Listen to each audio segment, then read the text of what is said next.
Nera malaka nyam ka nas diala kontin barwa isnili ngwasame. To con ke breaking report to be con keling ka jen ngwasame. Ler dangro ka ler batch ler kel balajen kui election ka ta chalat ke je kumikir mi yadit chicken shang chicken mention chang adan ba kuin kwad bajelat ke je. Bana were report kana men wala shanga jen dangro iro ka pai bakel ron kin dangro jen dangro bakel bantin kon lat kuro di manaka linkel gwasmani mi jiram mi jidit ka no online tv channel gorjen ojin abi channel bi support be subscribe ka bi notification bell bi jetwa komite mi shi bare be shomala shi be ka jikapat no gwe ka youtube gore be subscribe kun gwe ka facebook gore no bi page bi je follow kami ken subscribe ka youtube channel la gore no bu ka youtube channel bo subscribe tin ku channel ku je support liang report dan nyamdana bana nywa gwasme chilemen channel ling gwasme te kon galer dang jok lera nyam gwasmen bana ling ban right committee to kan osan bargazal state gwami mo chete ka nyam ton mi tigrun dang wel ngwan mishanak gwami che gak tin kan nyam do dien no ka gak ken kwi shwa ki dul ban joli ngwa ka report reported out of Guazam ban right no ka kwi wood ka michbudo di naka warab state naga jaka mai gwan mo janbara dit chawo bare ramadan en la farmer ki ramadan lere kaka ban jelin ka report ja Guazam ban ko mala final ki le radio de ban right ka kwi man shalat a national election commission chikana announce no ne shadet ki chang dan ba so sudan general election ba jelat ke je chikana lat ban jelin gwa man le rode kano misha ga kwala kana ga ke bi bo we won yam kuin kwar ke je bo won yam bande linga jen report mane chana je to ko manana choda lat gwa semi chala do ne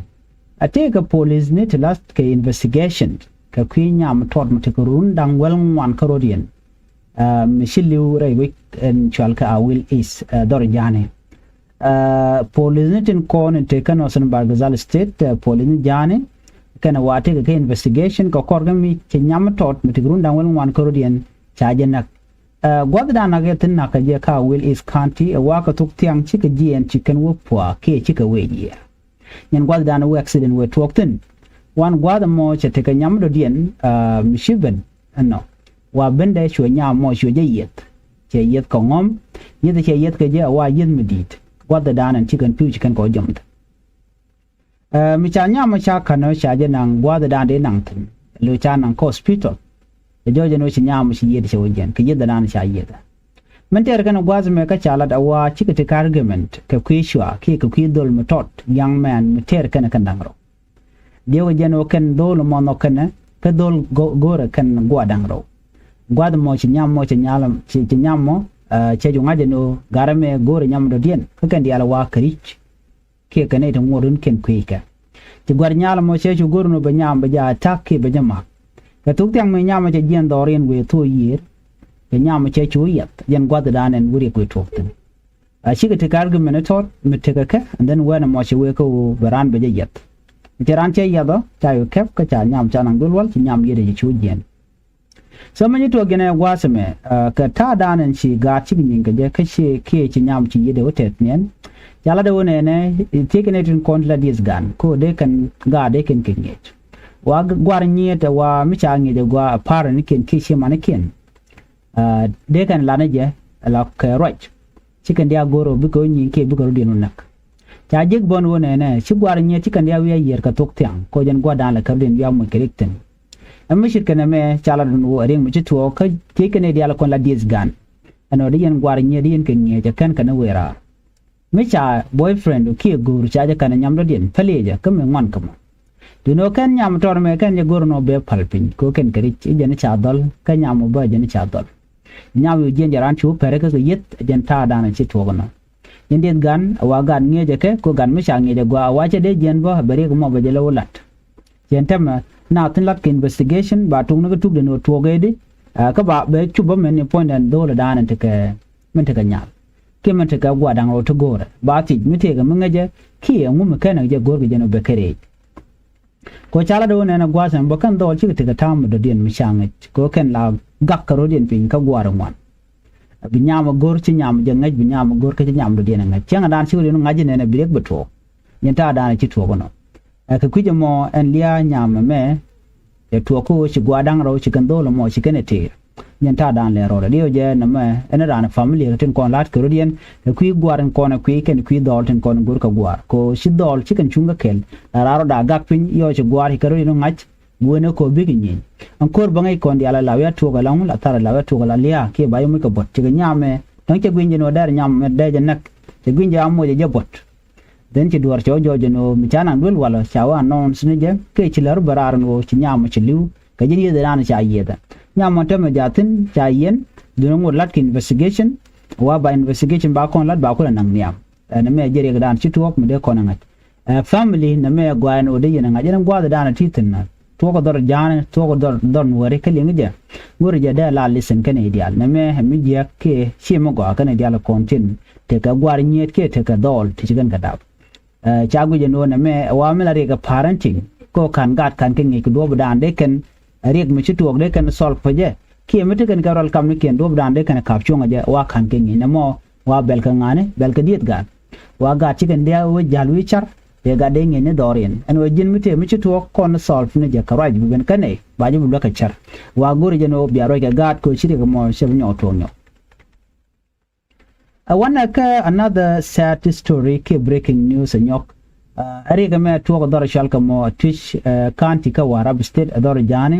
gwal mi chala da wona ne te ke wun mi chudo den barka ma ka shwe janak duno na ga dan na garan nan mi chagu je no chelo ne je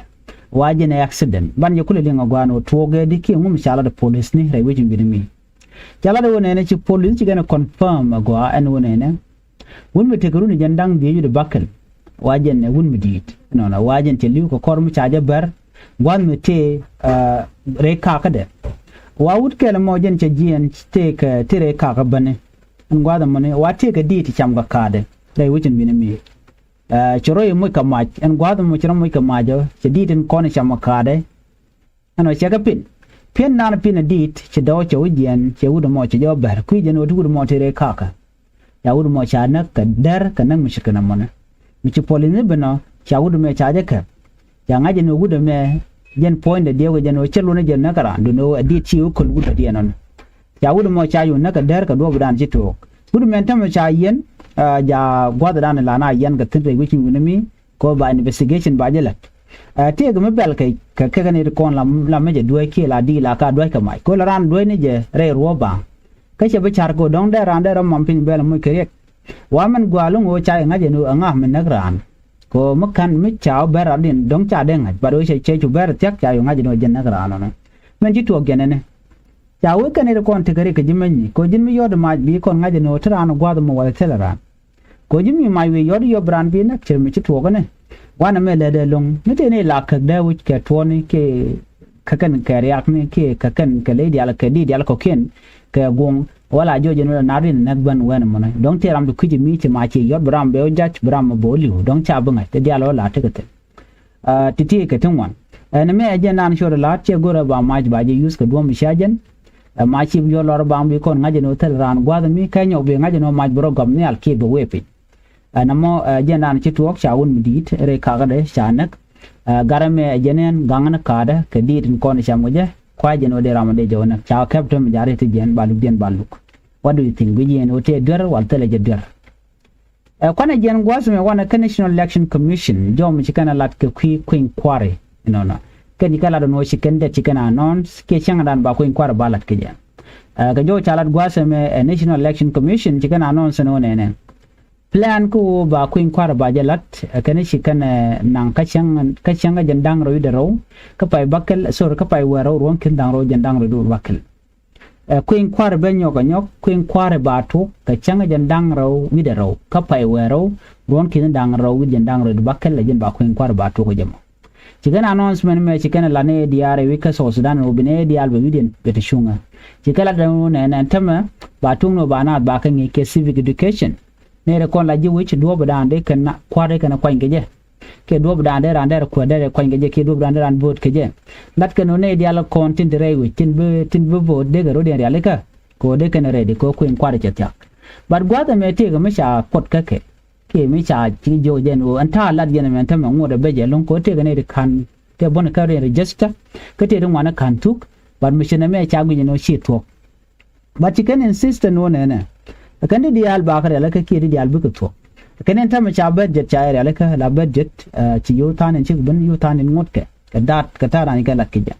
kan ta yo ko chi ben tam bar di al ko ne lat ke ba ka lat chi ne me chan ling no ne je take 6 million US dollar te cha yo pin ke 5 million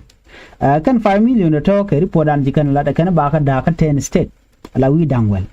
ba ne dial ba ko ngejen wano after that mi ngejen je to buga we kan buga we ka registration ba voting ba je to kan then mi chu do no ba ko in kwar ba lele ba je yor na mo jen ta dan jikan lat ke je but gwada me dier kan ke funding ko you gam ka ke yo shikarong ci kuma SPLA ayo bane shi kan rajja jojen wone ne tele ko in kwar mi de lat mo kan dokki ngwan ti kan ko kor yale kan again unification of force mode permanent constitution mode kan to again population census mode ti diala te de ko in kwar de ko wen yam de men jo ka ti kan la long again mo ring ma cha kan ko nun ko ring ma cha ram kel ka peace signatory ne de kon de tan kamal so ku je mo lat ken wone ne tele ko in kwar mi de to mo kan da ma cha kan ko nun so na me ajeri podan go de nywa kon kel an bar nyoje kan ada report ya te gamal dubai